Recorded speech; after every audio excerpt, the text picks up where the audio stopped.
বাস্তবতা বড়ই কঠিন। আসলে বাস্তবের সাথে নিজেকে মানিয়ে নিতে নিতে আমাদের জীবনটাই কখন শেষ হয়ে যাবে আমরা নিজেরাই জানি না। হ্যালো, হাই এভরিওয়ান, আপনারা সবাই কেমন আছেন? আশা করি ভালো আছেন। আমি অনেকটা ভালো আছি। তো এখানে মাছ ভাজি করতেছি, বাবুদের জন্য রান্না করবো আর কি পাঙ্গাস মাছ। আমার হাজব্যান্ড এটা পছন্দ করে না, অনেক সময় দেখা যায় কিনতেও চায় না, কিন্তু আমার বাবুরা অনেক পছন্দ করে, তাই মাঝে মাঝে একটু কিনা হয়।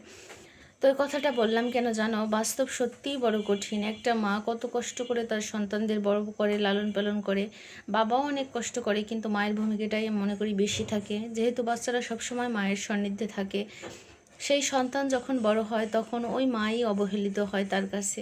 তার সেই সন্তান বোঝা মনে করে।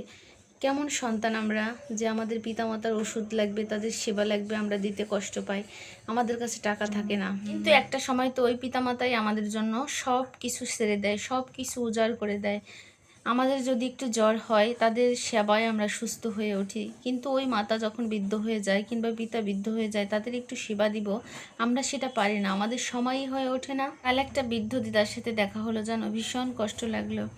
তার 4টা মেয়ে 4টা ছেলে, কেউ তাকে দেখে না। চারপাশের মানুষজন একটু হেল্প করে, বৌমারা তাদের পান্তা ভাত খাইতে দেয়, সময়তে খেতে দেয়, সময়তে দেয় না। এই যে যে করুণ দৃশ্য, না, এটা সত্যিই মেনে নেওয়া যায় না।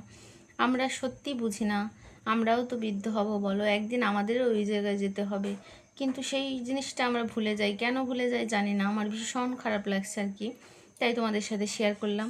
আসলে এই বর্তমান সময়ে এসে মানুষ খাবারের জন্য এত কষ্ট করে, তার ওষুধ লাগবে, সে তার বাচ্চাদের জন্য অনেক কিছু করেছে। দেখা যায় একটা সময় আমরা সেই মাতাকেই ভুলে যাই, সেই মাকেই কষ্ট দেই। কেন গো আমরা এরকম? সেই মা তো আমাদের কষ্ট করে লালন পালন করে বড় করছে, এখন আমাদের সংসার হয়েছে, আমাদেরও তো সন্তান আছে, আমরা চিন্তা করি না যে আমাদের জীবনটা কেমন হবে? তো যাই হোক, আমার ভীষণ কষ্ট লাগছে। তার জীবন বড় অদ্ভুত, বৈচিত্র্যময়। এই জীবনটাকে না সাজাতে সাজাতে জীবনের বেলা যেন ফুরিয়ে যায়, কিন্তু জীবনের গল্প আর শেষ হয় না। তাই মায়ের গল্পটা সত্যিই খুব কষ্টদায়ক। এতগুলো সন্তান থাকা সত্ত্বেও অনেকে বলে, আমি শুনেছি, যে কন্যা সন্তান বাবা মাকে দেখে, পুত্র সন্তান দেখে না। আর এই ক্ষেত্রে দেখো, কন্যাও দেখে না, পুত্রও দেখে না। তাহলে কি হলো ভাই?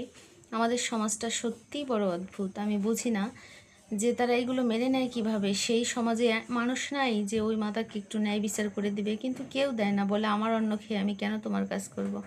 আসলে আমাদের চিন্তাধারা যদি একটু বদলাতো, তাহলে আমাদের সমাজটা কিন্তু সুন্দর হতো, সুশৃঙ্খল হতো, কোনো মা এরকমভাবে কষ্ট পেত না। মায়ের যে মনের ভিতর যে কষ্টটা, না সত্যি, সে নিজের সন্তানকে পরিচয় দিতে অস্বীকার করে যে ওটা আমার সন্তান না, সে তো মারা গেছে। তাহলে একজন মা কত কষ্ট পেলে এই কথাগুলো বলতে পারে বলো? অনেক কষ্ট থেকেই হয়তো বা এই কথাগুলো বলছে। তো যাই হোক, আমি আমার সাধ্যমতো তাকে একটু হেল্প করেছি। আর আমার ভালোবাসা আশীর্বাদ তার জন্য রইল, কেননা সে সুস্থ থাকুক, ভালো থাকুক, আমরা সবাই চাই। একটা মানুষ এতটা পীড়া, এতটা কষ্ট সহ্য করার পরে, মানে এত কিছু হওয়ার পরেও বলে আমি আমার ঘরে ফিরতে চাই, আমার সন্তানদের কাছে ফিরতে চাই, একেই হয়তো বলে মা। মা সত্যি, মায়ের কোনো তুলনা নেই।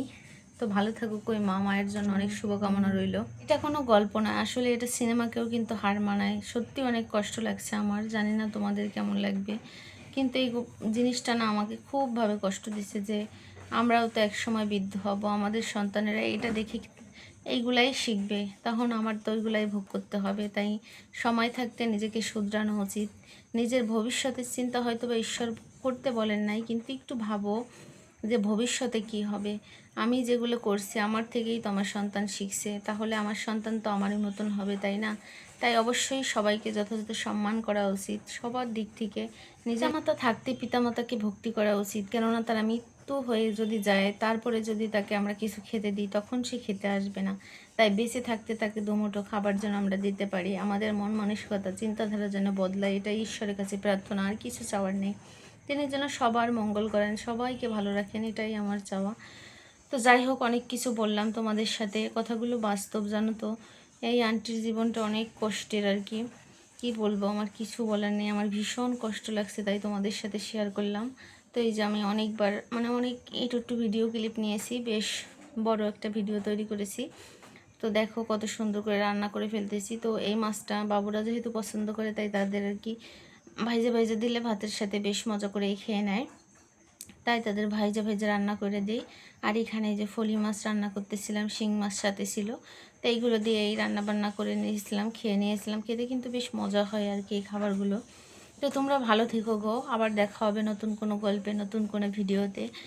ততক্ষণ পর্যন্ত নিজেদের খেয়াল রেখো, সুস্থ থেকে, এটাই ঈশ্বরের কাছে প্রার্থনা করি। আবার দেখা হবে নতুন একটা গল্পে।